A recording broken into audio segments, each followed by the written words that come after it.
बच्चों, कल हम लोग पढ़े थे लिंग के बारे में कि लिंग की परिभाषा क्या है, लिंग के कितने भेद होते हैं और पुल्लिंग से स्त्रीलिंग बनाने के कौन कौन से नियम हैं। उन नियमों में हम लोगों ने कल पहला नियम पढ़ा था। तो सबसे पहले हम लोग पढ़े कि लिंग किसे कहते हैं, उसकी परिभाषा के बारे में जाने, फिर उसके दोनों भेदों के बारे में जाने। एक को बोलते हैं पुल्लिंग, दूसरे को स्त्रीलिंग बोलते हैं।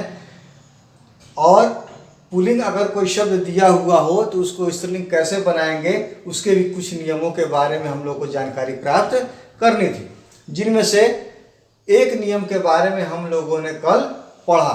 क्या पढ़ा? आप प्रत्यय लगाकर। आप प्रत्यय लगाकर। आज हम लोग उसके बाकी पुल्लिंग से स्त्रीलिंग बनाने के तरीके के बारे में जानकारी प्राप्त करेंगे। जैसे आप देख रहे हैं उसके कितने नियम हैं, 2, 3, 4, 5, 6, यानी कि उसको हम लोग पुल्लिंग से स्त्रीलिंग बनाने के लिए 6 तरीके से बना सकते हैं। तो पहला हम लोग कल पढ़ चुके थे और आज हम लोग बाकी के बारे में जानकारी लेंगे। तो दूसरा है बड़ी ई। बड़ी समझ रहे ना, छोटी ई और बड़ी ई। हमेशा छोटी ई को हम लोग बाईं तरफ से इंडिकेट करते हैं और बड़ी ई की मात्रा को दाईं तरफ से लिखते हैं। तो यहाँ लिखता है कि बड़ी ई यानी ई प्रत्यय लगाकर। ई प्रत्यय लगाकर। प्रत्यय के बारे में कल आपको बताए थे कि प्रत्यय हमेशा किसी भी व्यंजन वर्ण के बाद लगता है या किसी शब्द के बाद लगता है, आखिर में लगता है। तो एक शब्द है बेटा। बेटा क्या है? पुल्लिंग है, लड़का है, बेटा।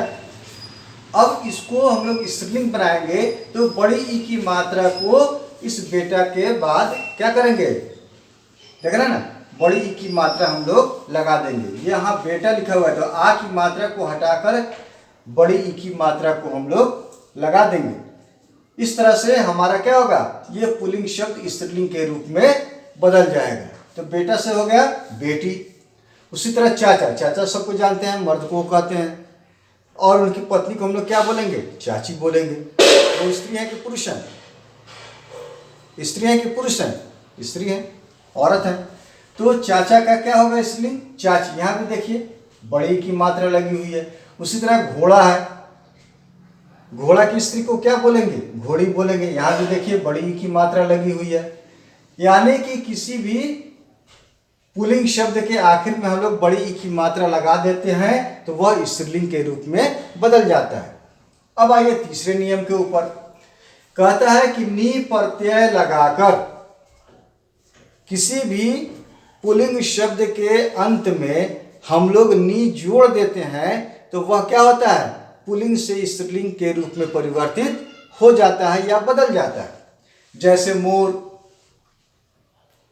मोर, उसकी पत्नी को बोलेंगे मोरनी। अब चोर है, किसको बोलते हैं? किसको बोलते हैं? किसी लड़के को बोलते हैं ना, बहुत बड़ा चोर है, चोरी करके लिख रहा है, बोलते हैं ना। अगर कोई लड़की हो तो क्या बोलेंगे उसको? स्त्री हो तो क्या बोलेंगे? चोरनी। तो यहाँ भी चोर के बाद हम लोग क्या लगा दिए? नी प्रत्यय लगा दिए। ये हो गया स्त्रीलिंग के रूप में बदल गया। ये हो गया चोरनी। जाट। जाट का हो गया जाटनी। यहाँ भी नी का प्रयोग किया जा रहा है। देखिए नी लिखा है ना, तो मोर में मोर क्या होगा? मोरनी हो जाएगा नी प्रत्यय लगाने पर। उसी तरह चोर में अगर नी प्रत्यय लगा देंगे तो चोरनी हो जाएगा, जाट में जाटनी हो जाएगा। अब अगले नियम के तरफ आइए। आनी।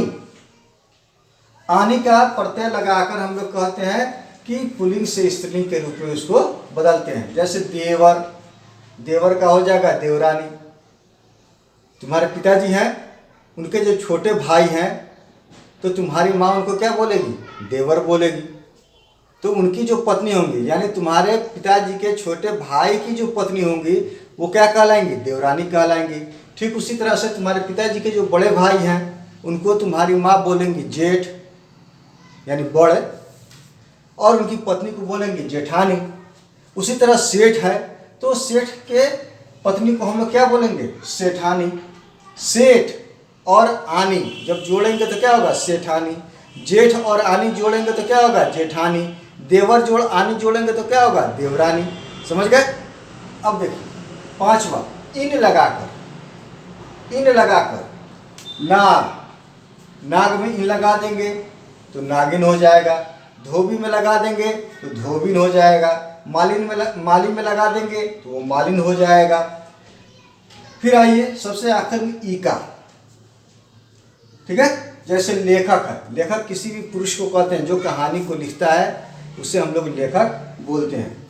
तो लेखक अगर कहानी को लिखने वाला अगर मर्द है तो उसको लेखक बोलेंगे, और लिखने वाली है तो उसको लेखिका बोलेंगे। तो यहाँ ई का शब्द का प्रयोग हुआ। फिर पाठक का, पढ़ने वाला, पाठक मतलब पढ़ने वाला, पाठक का पाठिका हो जाएगा। गायक का अर्थ भी जानते ही है, गाने वाला, तो गायक का गायिका हो जाएगा। ठीक है, यहाँ तक तो आप समझ गए। अब देखिए, अब कुछ ऐसी भी बातें हैं जिसे हम लोग अलग से जानकारी लेंगे। जैसे कुछ ऐसे शब्द होते हैं जो हमेशा पुल्लिंग कहलाते हैं, कुछ ऐसे शब्द हैं जो हमेशा पुल्लिंग होते हैं।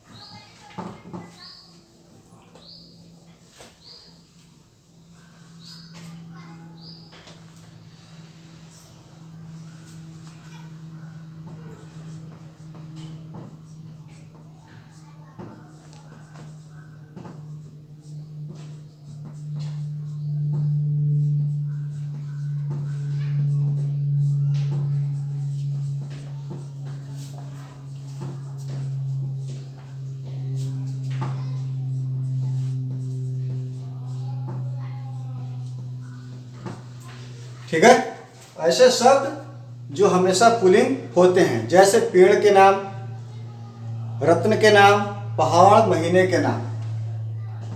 रत्न के नाम,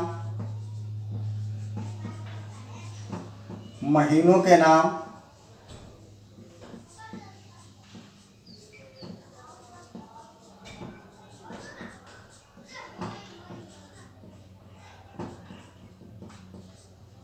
पहाड़ों के नाम, या कॉमा देते जाइएगा। ठीक है,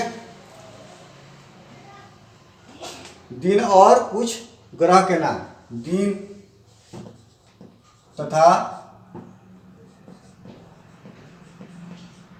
दिनों के नाम आदि। ठीक उसी तरह से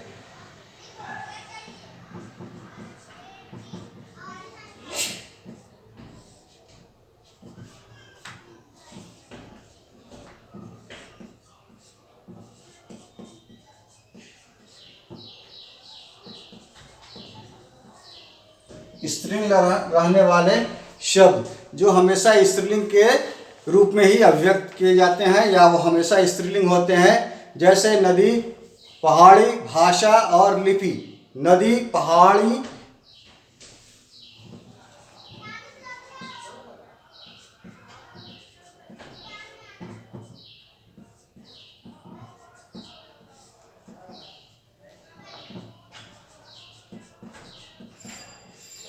देखिए नदी, पहाड़ियाँ, भाषा और झील, ठीक है, और लिपि इत्यादि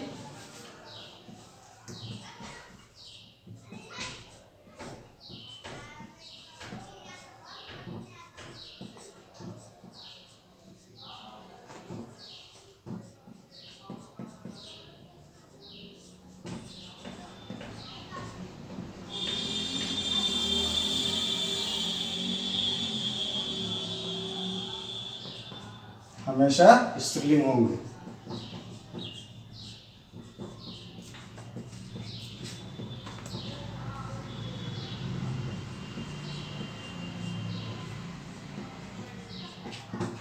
ठीक है, रत्न, रत्न समझते हैं, जेवर, जेवरात। ठीक है, रत्न के नाम, महीने के नाम, पहाड़ के नाम, दिनों के नाम, ये हमेशा क्या होते हैं, वे शब्द हमेशा पुल्लिंग कहलाते हैं। और नदी, पहाड़ियाँ, भाषा, लिपि, झील इत्यादि के नाम हमेशा स्त्रीलिंग होते हैं, ये कभी पुल्लिंग नहीं हो सकते हैं। ठीक है, इतना ही रहने दीजिए।